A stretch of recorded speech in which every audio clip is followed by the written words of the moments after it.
매일 성경 큐티 힌트 2024년 8월 15일 예레미야 50장 11절에서 20절까지 말씀. 큐티 힌트는 성도 여러분의 큐티를 돕기 위한 것입니다. 성경 본문을 혼자 읽고 이해하며 묵상하고 적용할 수 있도록 배경과 내용을 설명하고 묵상과 적용을 위한 힌트를 제공합니다. 하지만 저의 묵상 내용을 나누거나 설교하는 것은 아닙니다. 큐티는 이 영상을 보신 후에 시작하는 지극히 개인적인 시간입니다. 그럼 이제 함께 오늘 말씀을 읽겠습니다. 나의 소유를 노력하는 자여, 너희가 즐거워하며 기뻐하고 타작하는 송아지같이 발굽을 구르며 군마같이 우는도다. 그러므로 너희의 어머니가 큰 수치를 당하리라. 너희를 낳은 자가 치욕을 당하리라. 보라, 그가 나라들 가운데의 마지막과 광야와 마른 땅과 거친 계곡이 될 것이며 여호와의 진노로 말미암아 주민이 없어 완전히 황무지가 될 것이라. 바벨론을 지나가는 자마다 그 모든 재난에 놀라며 탄식하리로다. 바벨론을 둘러 대열을 벌이고 활을 당기는 모든 자여, 화살을 아끼지 말고 쏘라. 그가 여호와께 범죄하였음이라. 그 주위에서 고함을 지르리로다. 그가 항복하였고 그 요새는 무너졌고 그 성벽은 허물어졌으니 이는 여호와께서 그가 행한 대로 그에게 내리시는 보복이라. 그가 행한 대로 그에게 갚으시는도다. 파종하는 자와 추수 때에 낫을 잡은 자를 바벨론에서 끊어버리라. 사람들이 그 압박하는 칼을 두려워하여 각기 동족에게로 돌아가며 고향으로 도망하리라. 이스라엘은 흩어진 양이라. 사자들이 그를 따르도다. 처음에는 아수르 왕이 먹었고 다음에는 바벨론의 느부갓네살 왕이 그의 뼈를 꺾도다.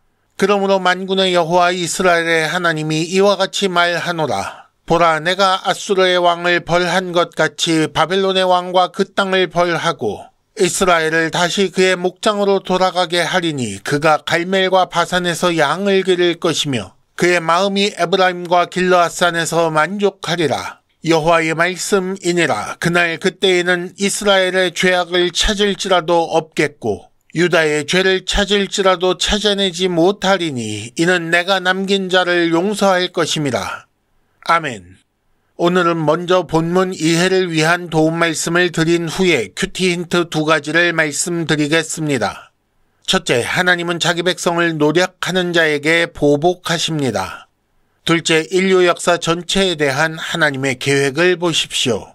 먼저 본문 이해를 위한 도움 말씀을 드립니다. 몇 가지 비유적 표현에 대해 알고 있으면 좋습니다. 11절에 송아지같이 발굽을 구르며 군마같이 운다 라는 말씀은 굳이 송아지같이 발굽을 구르는 게 무엇이고 군마같이 우는 게 무엇인지 생각하기보다 너무 즐겁고 기뻐서 이리저리 뛰는 것을 송아지같이 발굽을 구른다 라고 표현한 것으로, 그리고 큰 소리로 허허허허 웃는 모습을 군마같이 운다 라는 말로 그렇게 이해하는 것이 좋을 것 같습니다. 12절에서는 왜 바벨론이 아닌 어머니가 큰 수치를 당한다고 했을까요? 여기 나오는 너희의 어머니 그리고 너희를 낳은 자라는 말은 바벨론 땅에 대한 은유적 표현입니다. 현대에도 자기가 출생한 나라를 모국이라는 말로 어머니라고 그렇게 표현하는 경우가 있으니 그렇게 어려운 표현은 아닐 것입니다. 17절의 양은 이스라엘에 대한 비유입니다. 그 양을 먹은 사자는 아수르와 바벨론의 왕이라고 했지요. 19절의 양도 역시 이스라엘입니다. 그러니까 갈멜과 바산에서 양을 먹인다라는 번역은 옳지 않고 이스라엘이 양이 되어 갈멜과 바산에서 먹는다라는 개역 한글판 번역이 더 좋습니다.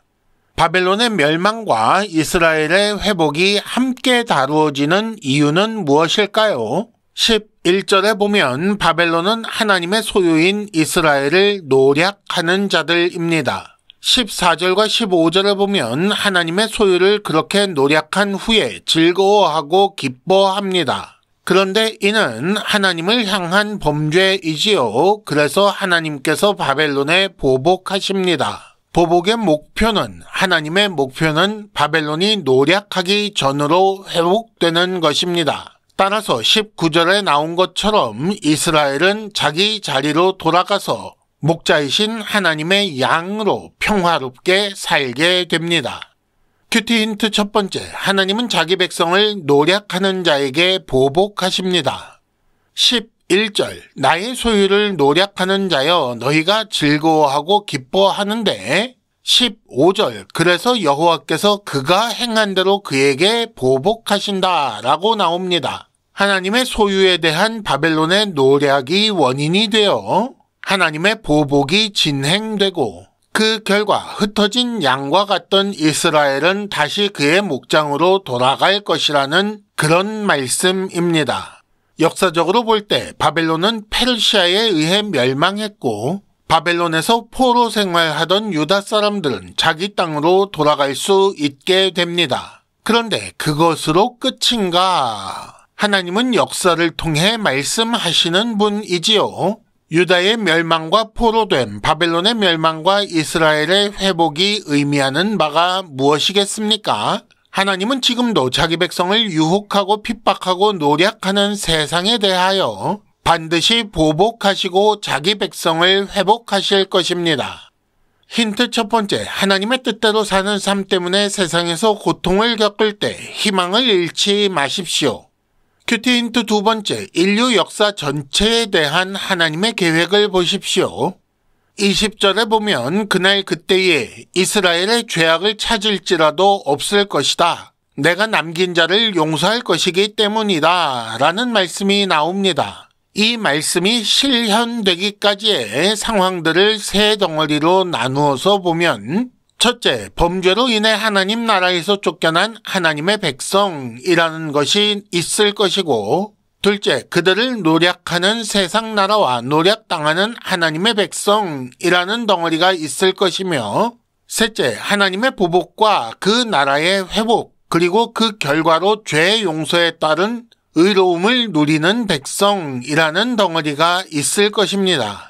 이 첫 번째 덩어리는 가나안 땅에서 쫓겨나 아수르와 바벨론의 포로가 된 이스라엘과 유다를 의미하지만 좀 더 확장시켜서 보면 범죄하여 에덴에서 쫓겨난 인류 역사를 생각하게 합니다. 그렇다면 두 번째 덩어리는 사탄의 지배 아래 살아가는 세상과 그 가운데에서 하나님을 따르는 삶 때문에 고통당하는 모든 자에 대한 이야기가 되겠지요. 그 대표적인 예가 예수님이라고 할 수 있겠습니다. 그렇다면 마지막으로 세 번째 덩어리는 역시 같은 방식으로 해석이 가능한데 이스라엘의 회복이라는 것은 예수의 부활로 말미암아 증명되는 것이며 세상에 대한 하나님의 심판이 있을 것이고 그 심판과 하나님 백성의 죄 용서와 의로움은 연결되는 것입니다.